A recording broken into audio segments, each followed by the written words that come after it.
ಈ ಭವ್ಯವಾದ ವೇದಿಕೆಯನ್ನ ಮುನಿ ಮಹಾರಾಜರನ್ನ ತಮ್ಮೆಲ್ಲ ಮುದ್ದು ಮಕ್ಕಳ ಭಕ್ತಿಯನ್ನು ನೋಡಿದ್ರ ನನಗೇನ್ ಅನಿಸ್ತದಂತಂದ್ರ ಕಾಶಿ ರಾಮೇಶ್ವರ ಯಾಕ ಬೇಕು ನಿನಗ ತಂದೆ ತಾಯಿ ಸದ್ಗುರುವಿನ ಮುಂದ ಇರೋದೆಲ್ಲ ಆನಂದ ಇಲ್ಲೇ ಐತಿ. ತಮದಿಡ್ಡಿ ಗ್ರಾಮದ ಈ ಜೈನೇತಿ ಮುನಿ ಮಹಾರಾಜರು ಕೊಳ್ತಿರ್ತಕ್ಕಂಥ ಈ ಪುಣ್ಯ ಭೂಮಿ ಒಳಗೈತಿ ಅಂದ ನಮ್ಮ ಶ್ರೀ ಮಾಧವ ಅಂತ.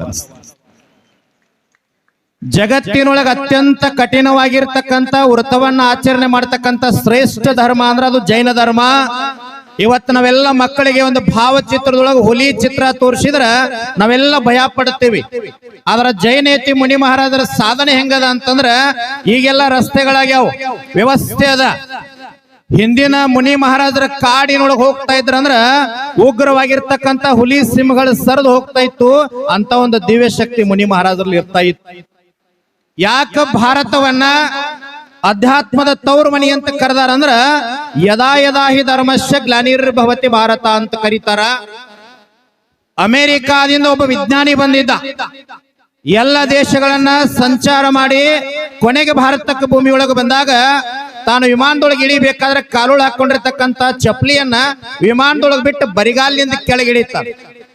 ಅವಾಗ ಅವನ ಜೊತೆ ಇರ್ತಕ್ಕಂಥ ವಿಜ್ಞಾನಿಗಳು ಕೇಳ್ತಾರ, ಸರ್ ಜಗತ್ತಿನ ಎಲ್ಲ ದೇಶಗಳನ್ನು ಸುತ್ತ ಹಾಕುವಾಗ ಚಪ್ಪಲಿ ಹಾಕೊಂಡು ಸುತ್ತ ಹಾಕಿರಿ, ಆದ್ರ ಭಾರತದ ಭೂಮಿ ಒಳಗೆ ಇಳಿಬೇಕಾದ್ರೆ ಯಾಕೆ ಬರಿಗಾಲಿನಿಂದ ಇಳಿದಿರಿ ಅಂತಂದಾಗ ಆ ವಿಜ್ಞಾನಿ ಹೇಳ್ತಾನ, ಜಗತ್ತಿನೊಳಗೆ ಎಷ್ಟೇ ದೊಡ್ಡ ವ್ಯಕ್ತಿ ಆಗಿರ್ಲಪ್ಪ, ಶ್ರೀಮಂತ ಆಗಿರ್ಲಿ, ಜ್ಞಾನಿ ಆಗಿರ್ಲಿ, ಅಧಿಕಾರದೊಳಗಿರ್ಲಿ, ದೇವ್ರ ಮನಿಯೊಳಗ ಜಗಲಿ ಮನಿಯೊಳಗೆ ಯಾರು ಚಪ್ಪಲಿ ಹಾಕೊಂಡು ಹೋಗುದಿಲ್ಲ. ಭಾರತ ಅಂತಕ್ಕಂಥದ್ದು ಪುಣ್ಯ ಭೂಮಿ, ಜಗಲಿ ಮನಿ ದೇವ್ರ ಮನಿ ಐತೆ, ಅದಕ್ಕೆ ಬರಿಗಾಲಿನ ಇಳಿದೀನಿ. ಈ ನಾಡಿನೊಳಗ, ಈ ಮಣ್ಣಿನೊಳಗ, ಈ ಭವ್ಯ ಭಾರತದ ಪುಣ್ಯ ಭೂಮಿಯೊಳಗ ಬಹಳ ಜನ ಮಹಾತ್ಮರನ್ನು ಕಾಡ್ಯಾರ. ಮಧ್ಯಪ್ರದೇಶದ ಒಂದು ಹಳ್ಳಿಯೊಳಗೆ ಜೈನಯತಿ ಮುನಿ ಮಹಾರಾಜರನ್ನ ಕಾಡಬೇಕಂತ ಕರೆಸ್ತಾರ. ಒಂದು ದೇವಿ ಭಾವಚಿತ್ರವನ್ನು ಇಡುತ್ತಾರ. ಅದರ ಮುಂದ ಒಂದು ತಗ್ಗಿನೊಳಗೆ ಕುರಿ ಕೋಳಿ ಎಲ್ಲವನ್ನ ಕತ್ತರಿಸಿ ಹಾಕಿ ಮ್ಯಾಗ ಬಿಳಿ ಬಟ್ಟಿ ಮುಚ್ಚಿ ಹಾಕಿ ಬಿಡ್ತಾರ. ಜೈನೇತಿ ಮುನಿ ಮಹಾರಾಜರು ಸತ್ತಿಲ್ಲ, ಸುಳ್ಳದಾರ, ಕಾಡ್ಬೇಕಂತ ಹೇಳಿ ಮುನಿ ಮಹಾರಾಜರು ಹೋಗಿ ನಿಲ್ತಾರ. ಸೂಕ್ಷ್ಮತೆಯಿಂದ ನೋಡ್ತಾರ, ಗೊತ್ತಾಗ್ತದ ತ್ರಿಕಾಲ ಜ್ಞಾನಿಗಳಾಗಿರ್ತಾರ. ಅವಾಗ ಇಲ್ಲೇನ್ ಇಟ್ಟಿರಿಪ್ಪ ಅಂತಂದಾಗ ದೇವಿ ಭಾವಚಿತ್ರಕ್ಕೆ ಹಾಕ್ಬೇಕಲ್ರಿ, ಮಲ್ಲಿಗೆ ಹೂ ಇಟ್ಟಿವ್ರಿ ಅಂತ ಹೇಳಿದ್ರು. ಅವಾಗ ಮುನಿ ಮಹಾರಾಜರಂತಾರ, ತೆಗಿರಿಪ್ಪ ಹಂಗಾದ್ರೆ ಹೂ ತಗೊಂಡು ಪೂಜೆ ಮಾಡೋಣ ಅಂದಾಗ ಯಾರ ಕರೆಸಿರ್ತಾರಲ್ಲ ಅವ್ರು 4 ಜನ ಅಸೂಯೆಯಿಂದ ನಗಲಿಕ್ ಪ್ರಾರಂಭ ಮಾಡ್ತಾರ. ಬಟ್ಟಿ ತೆಗೆದ ಅವ್ರು 4 ಜನ ಕೈ ಹಾಕಿದಾಗ ಮಾಂಸ ಕಂಡಾಗೆ ಇರ್ತದ ಅವ್ರ ಕೈಯೊಳಗ. ಯಾವಾಗ ಈ ಜಗತ್ತಿನ ಶ್ರೇಷ್ಠ ಜ್ಞಾನಿಗಳಾಗಿರ್ತಕ್ಕಂಥ ಜೈನೇತಿ ಮುನಿ ಮಹಾರಾಜರ ಕೈಯಾಗ ಬಂದಾಗ ಮಲ್ಲಿಗೆವಾಗಿ ಪರಿವರ್ತನೆ ಆಗ್ತದ. ಇದು ಭಕ್ತಿ ಮತ್ತು ಶಕ್ತಿಯ ತಾಕತ್ತು ಅಂತ ಹೇಳ್ಬೇಕು. ಇವತ್ತು ಎಲ್ಲ ಮುದ್ದು ಮಕ್ಕಳನ್ನ ನೋಡಿದ್ರೆ ಎಷ್ಟು ಖುಷಿ ಅನಿಸ್ತದ ಅಂತಂದ್ರ ಮುನಿ ಮಹಾರಾಜರ ಇದ್ದಂತ ಜೀವನದೊಳಗೆ ನಡೆದ ಘಟನಾ ಇತ್ತು. ಸೊಲ್ಲಾಪುರದಿಂದ ಒಬ್ಬ ಭಕ್ತ ಬಂದಿದ್ದ, ಗುಜರಾತದೊಳಗೆ ಒಳಗ ಮುನಿ ಮಹಾರಾಜರು ಧ್ಯಾನಾಸಕ್ತರಾಗಿದ್ರು. ಸೊಲ್ಲಾಪುರದ ಭಕ್ತ 10 kg ಮೀಸಲು ತುಪ್ಪವನ್ನ ತಗೊಂಡು ಬಂದಿದ್ದ. ದೀಪಕ್ ಹಾಕ್ಬೇಕಂತ ಹೇಳಿ ಹೊರಗಡೆ ಇಟ್ಟು ಒಳಗ ಮುನಿ ಮಹಾರಾಜರ ದರ್ಶನ ಮಾಡ್ಕೊಂಡು ಬರೋದ್ರೊಳಗ ಪ್ರಾಥಮಿಕ ಶಾಲೆ ಎಲ್ಲ ಮುದ್ದು ವಿದ್ಯಾರ್ಥಿಗಳು ಬಿಸಿ ಊಟದೊಳಗ ತುಪ್ಪ ಹಾಕೊಂಡು ತಿಂದು ಬಿಡುತ್ತಾರೆ. ಅವಾಗ ಸೊಲ್ಲಾಪುರದ ಭಕ್ತ ಬರ್ತಾನ, ಮುನಿ ಮಹಾರಾಜರ ಕಾಲಿಗೆ ಬಿದ್ದು ಅಳ್ಳಿಕತ್ತಾನ, ನಾನು ಮೀಸಲು ತುಪ್ಪವನ್ನ ಕಾಯ್ದುಕೊಂಡು ತಂದಿದ್ದೆ, ದೀಪಕ್ ಹಾಕಬೇಕಂತ ಹೇಳಿ, ಆದ್ರ ನನ್ನ ಭಕ್ತಿ ಎಲ್ಲ ವ್ಯರ್ಥ ಆಗಿ ಹೋಯ್ತ್ರಿಯಪ್ಪ ಅಂತಂದ. ಆದ್ರ ಮುನಿ ಮಹಾರಾಜರ ಬಾಯಿಂದ ಉದ್ಗಾರ ಹೆಂಗ ಬರ್ತದ ಅಂದ್ರ, ನಿನ್ನ ತುಪ್ಪ ವ್ಯರ್ಥ ಆಗಿಲ್ಲ, ನಿನ್ನ ಭಕ್ತಿ ವ್ಯರ್ಥ ಆಗಿಲ್ಲ, ಅದ ದೀಪಕ್ ಹಾಕಿದ್ರೆ 8-10 ದಿನದೊಳಗೆ ಉರಿದು ಆರಿ ಹೋಗ್ತಾ ಇತ್ತು.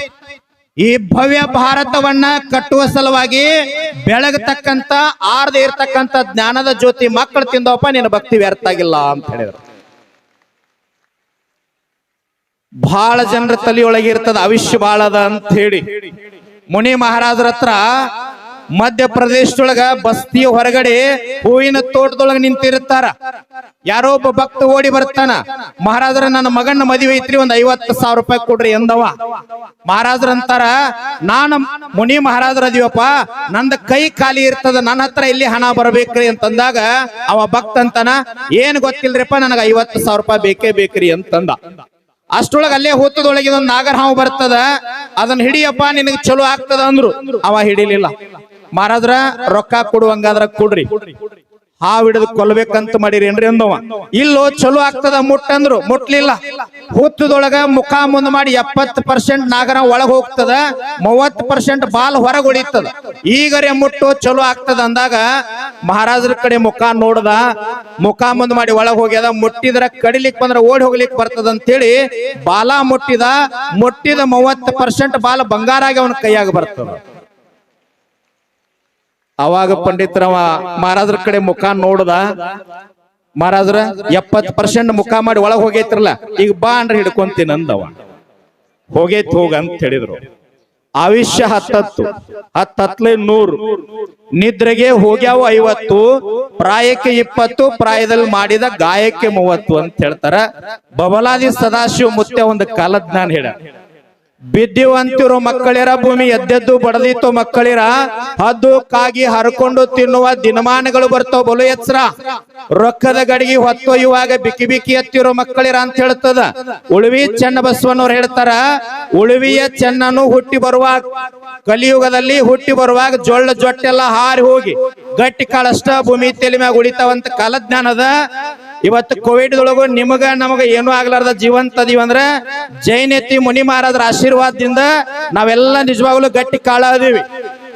ಆದ್ರ ಬಹಳ ಜನ ತಾಯಂದಿರು ಸೇರಿರಿ, ಬೇಡುವಾಗ ಒಂದಿಷ್ಟು ಎಚ್ಚರಲೇ ಬೇಡಬೇಕು.